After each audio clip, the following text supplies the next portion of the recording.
Il existe 3 groupes de verbes en français, classés en fonction de leur infinitif.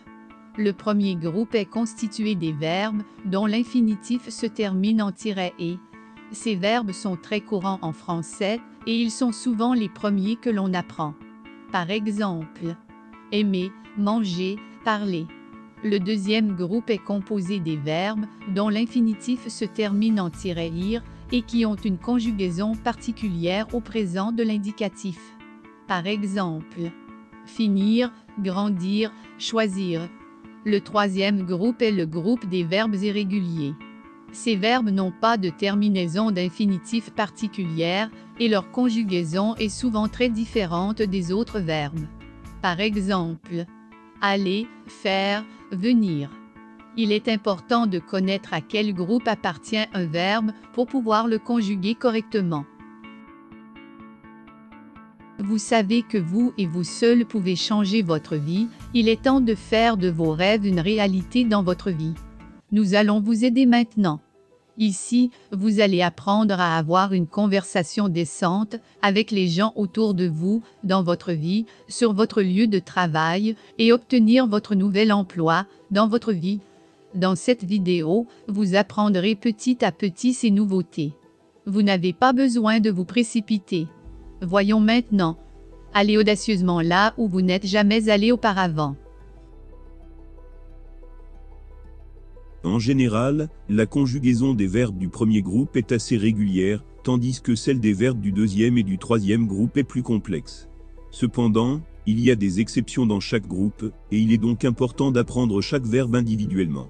Voici un exemple de la conjugaison au présent de l'indicatif pour chacun des groupes. Verbe du premier groupe, parler, je parle, tu parles, il, elle, on parle, nous parlons, vous parlez, il, elle parle. Verbe du deuxième groupe, finir, je finis, tu finis, il, elle, on finit, nous finissons, vous finissez, il, elle finissent. Verbe du troisième groupe, aller, je vais, tu vas, il, elle, on va, nous allons, vous allez, ils, elles vont. En résumé, la classification des verbes en français en 3 groupes selon leur infinitif est un élément clé pour maîtriser la conjugaison française. Chaque groupe a ses particularités, mais la connaissance de ces groupes permet de conjuguer correctement la plupart des verbes. Voici des exemples. Verbe du premier groupe, aimer, chanter, manger, parler, jouer, étudier, voyager, marcher. Verbe du deuxième groupe, choisir, finir, grossir, rougir, réussir, établir, maigrir. Verbe du troisième groupe, aller, faire, dire, venir, voir, vouloir, prendre, pouvoir, devoir, savoir. Il est important de noter que certains verbes peuvent appartenir à plusieurs groupes, en fonction de leur usage et de leur conjugaison.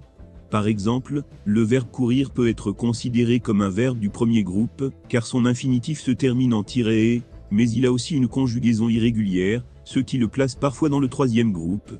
En général, il est préférable d'apprendre la conjugaison de chaque verbe individuellement, en utilisant des tableaux de conjugaison ou des exercices de pratique. En connaissant la classification des verbes en groupe, on peut mieux comprendre les règles de conjugaison et les exceptions, ce qui facilite l'apprentissage et la maîtrise de la langue française. Je vais clarifier davantage.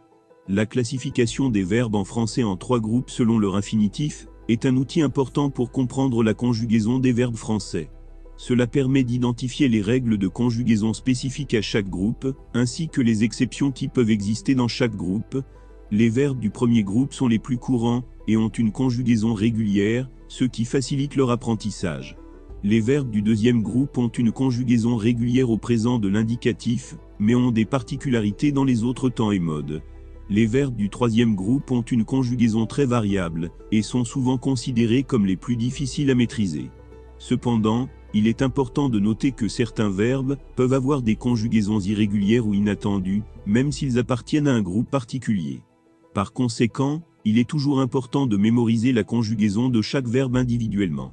En résumé, la classification des verbes en français en 3 groupes selon leur infinitif est un élément clé pour comprendre et maîtriser la conjugaison française, mais cela ne remplace pas l'apprentissage individuel de chaque verbe et de ses particularités de conjugaison. Comme mentionné précédemment, cette classification se base sur la terminaison de l'infinitif des verbes. Les verbes du premier groupe se terminent en - et, les verbes du deuxième groupe se terminent en - ir, et les verbes du troisième groupe sont tous les autres verbes qui ne rentrent pas dans les deux premiers groupes. Les verbes du premier groupe ont une conjugaison régulière et prévisible dans la plupart des temps et modes. Ils sont souvent les premiers verbes étudiés en français car ils sont très courants et simples à conjuguer. Toutefois, il y a des exceptions, comme le verbe aller qui est irrégulier. Les verbes du deuxième groupe ont une conjugaison régulière au présent de l'indicatif, mais ont des particularités dans les autres temps et modes. Par exemple, au passé simple et au subjonctif imparfait, ces verbes ajoutent une terminaison - is à la racine du verbe. Il est donc important de connaître ces particularités pour conjuguer ces verbes correctement. Les verbes du troisième groupe sont les plus variés en termes de conjugaison. Ils peuvent avoir des racines différentes et des terminaisons variées. Les verbes irréguliers, tels que être, avoir, faire, aller et venir, font également partie de ce groupe. Certains verbes du troisième groupe ont une conjugaison régulière, tandis que d'autres ont une conjugaison très irrégulière. Il est donc important de connaître la conjugaison de chaque verbe individuellement. En conclusion, la classification des verbes en français en 3 groupes est un outil important pour comprendre la conjugaison française.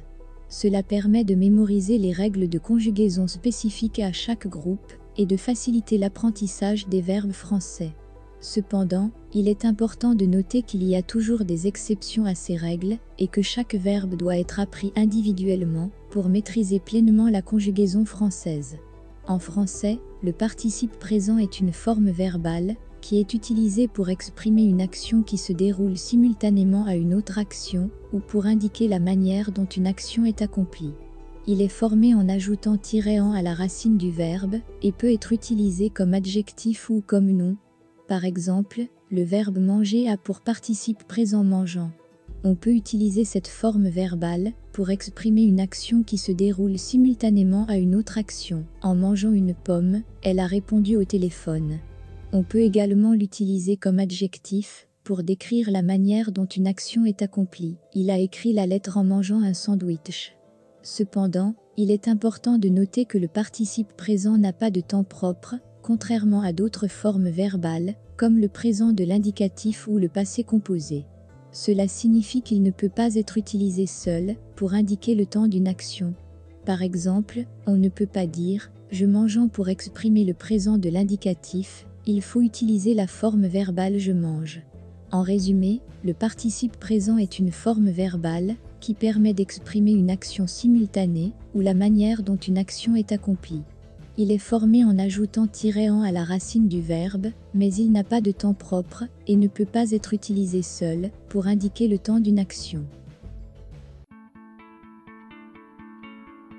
Dites-nous, dans les commentaires ci-dessous, lequel vous semble le mieux pour vous.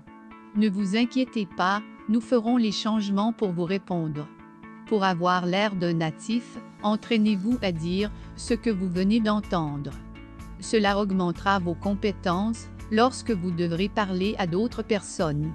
Rappelez-vous, les voyelles feront vibrer les ondes sonores et les consonnes mettront un arrêt ou une pause dans les ondes sonores et marqueront une cadence pour que vous suiviez cette musicalité qui se créera dans vos paroles.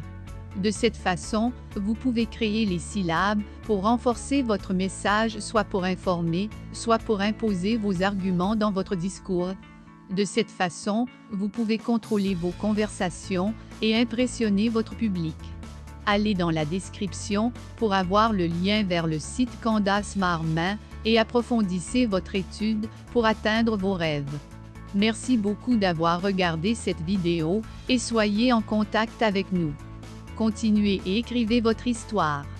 Je vous verrai au prochain. Restez à l'écoute. Au revoir.